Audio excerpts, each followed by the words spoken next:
Hello, good morning, नमस्कार। सभी का स्वागत है स्पिरिचुअलिटी मैटर्स अध्यात्म की और मेरे इस चैनल पे। आई होप सब अच्छा कर रहे होंगे, सब अपनी लाइफ को एंजॉय कर रहे होंगे, गीता सत्र का आनंद ले रहे होंगे और उस गीता ज्ञान से बहुत कुछ सीख रहे होंगे। हमने 7वां अध्याय शुरू किया था जिसका शीर्षक है भगवत ज्ञान।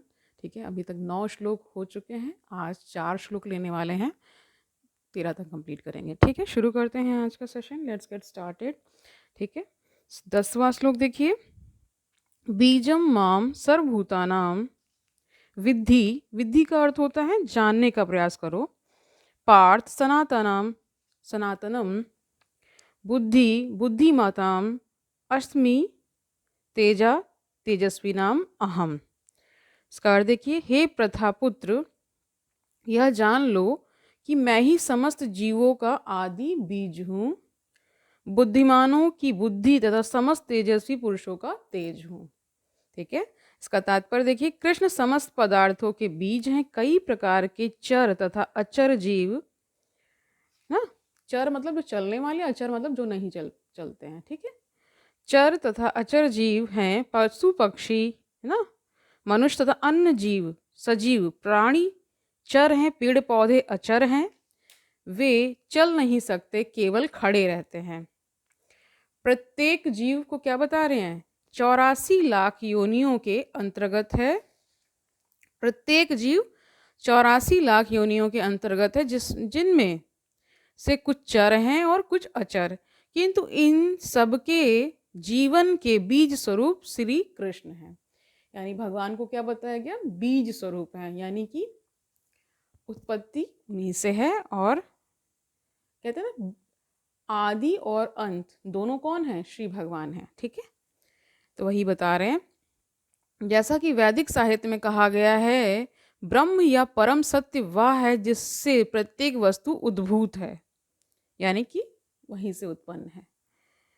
कृष्ण पर ब्रह्म या परमात्मा है। ब्रह्म तो निर्विशेष है, किंतु पर ब्रह्म साकार है। निर्विशेष ब्रह्म साकार रूप में आधारित है, यह भगवत गीता में कहा गया है। अतः आदि रूप में कृष्ण समस्त वस्तुओं के उद्गम है, वे मूल हैं। जिस प्रकार मूल सारे वृक्ष का पालन करता है, उसी प्रकार कृष्ण मूल होने के कारण इस जगत के समस्त प्राणियों का पालन करते हैं। इसकी पुष्टि वैदिक साहित्य में हुई है। क्या बताया गया है, वे समस्त नित्यों के नित्य हैं, वे समस्त जीवों के परम जीव हैं, और वे ही समस्त जीवों का पालन करने वाले हैं। मनुष्य बुद्धि के बिना कुछ नहीं कर सकता, और कृष्ण भी कहते हैं कि मैं ही समस्त बुद्धि का मूल हूं। जब तक मनुष्य बुद्धिमान नहीं होता, वह भगवान कृष्ण को नहीं समझ सकता। 11वां देखिए, बलम बलवताम च अहम काम राग विवर्जितम धर्म अविरुद्ध भूतेषु कामः अस्मि भरत ऋषभ। तो इसका अर्थ देखिए, हे बलवान, कह रहे हैं कि मैं बलवानों का कामनाओं तथा इच्छा से रहित बल हूं। हे भरत श्रेष्ठ, यानी अर्जुन को यहाँ संबोधन किया गया है, हे भरत श्रेष्ठ, मैं वह काम हूं जो धर्म के विरुद्ध नहीं है। तात्पर्य देखिए इसका, बलवान पुरुष की शक्ति का उपयोग दुर्बलों की रक्षा के लिए होना चाहिए, व्यक्तिगत आक्रमण के लिए नहीं। इसी प्रकार धर्म सम्मत मैथुन संतान उत्पत्ति के लिए होना चाहिए, अन्य कार्यों के लिए नहीं। अतः माता पिता का उत्तरदायित्व है कि वे अपनी संतान को कृष्ण भावना भावित बनाएं। 12वां देखिए, ये च एव सात्विका भावः राजसः तामसः च ये मत्तः एव इति तान विद्धि तू अहम तेषु ते मयि। इसका अर्थ देखिए, तुम जान लो कि मेरी शक्ति द्वारा सारे गुण प्रकट होते हैं। ये भगवान कह रहे हैं। ठीक है, चाहे वे सतोगुण हो, रजोगुण हो या तमोगुण हो, एक प्रकार से मैं सब कुछ हूं, किंतु हूं स्वतंत्र। मैं प्रकृति के गुणों के अधीन नहीं हूं, अपितु वे मेरे अधीन हैं। यानी भगवान जो है वो क्या है, प्रकृति के गुणों के अधीन नहीं है, प्रकृति उनके अधीन है, ये बताया गया है। ठीक है, इसका तात्पर्य देखिए, संसार के सारे भौतिक कार्यकलाप प्रकृति के गुणों के अधीन संपन्न होते हैं। यद्यपि प्रकृति के गुण परमेश्वर कृष्ण से उद्भूत हैं, किंतु भगवान उनके अधीन नहीं होते। उदाहरण के लिए राज्य के नियमानुसार कोई दंडित हो सकता है, किंतु नियम बनाने वाला राजा उस नियम के अधीन नहीं होता।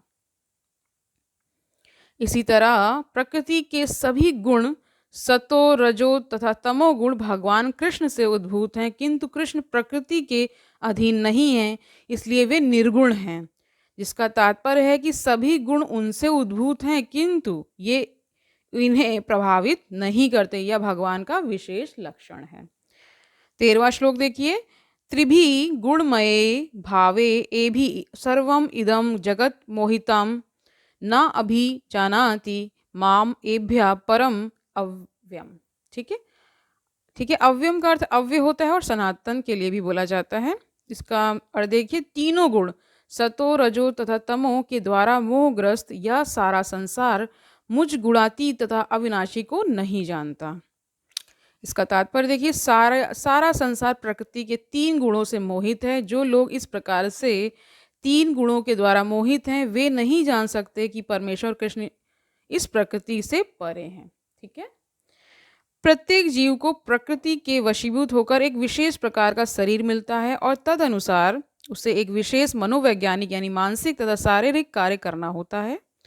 प्रकृति के 3 गुणों के अंतर्गत कार्य करने वाले मनुष्यों की 4 श्रेणियां हैं। जो नितांत सतोगुणी हैं वे ब्राह्मण, जो रजोगुणी हैं वे क्षत्रिय, और जो रजोगुणी तथा तमोगुणी दोनों हैं वे वैश्य कहलाते हैं, तथा जो नितांत तमोगुणी हैं वे शूद्र कहलाते हैं। तो यहाँ पे वर्गीकरण कर दिया गया है। ठीक है। जो इनसे भी नीचे हैं वे पशु हैं। फिर ये उपाधियां स्थायी नहीं हैं। मैं ब्राह्मण, क्षत्रिय, वैश्य या कुछ भी हो सकता हूँ। जो भी हो यह जीवन नश्वर है। यद्यपि यह जीवन नश्वर है और हम नहीं जान पाते कि अगले जीवन में हम क्या होंगे, किंतु माया के वश में रहने पर कह रहे कि किंतु माया के वश में रहकर हम अपने आप को देहात्म बुद्धि के द्वारा अमीरी की यानी अमेरिका से है ना, अमेरिकी वो लिखा हुआ है, भारतीय, रूसी या ब्राह्मण, हिंदू, मुसलमान आदि कहकर सोचते हैं। और यदि हम एक तरह से इस पूरे उसमें क्या बताया गया है कि प्रकृति के गुणों का वर्णन है और प्रकृति के अधीन भगवान नहीं है, ये बोला जा रहा है। और सारा जो 3 गुण हैं उसी से सारा संसार बना हुआ है, सतो रजो तमो से ना।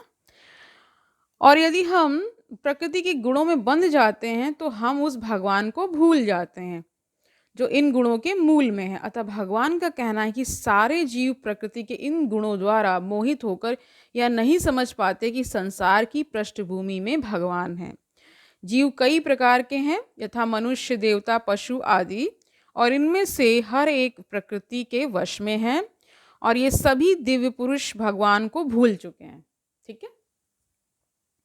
जो रजोगुणी तथा तमोगुणी हैं, यहाँ तक कह रहे हैं कि जो रजोगुणी तथा तमोगुणी, यहाँ तक कि जो सतोगुणी भी हैं, वे भी परम सत्य के निर्विशेष ब्रह्म स्वरूप से आगे नहीं बढ़ पाते।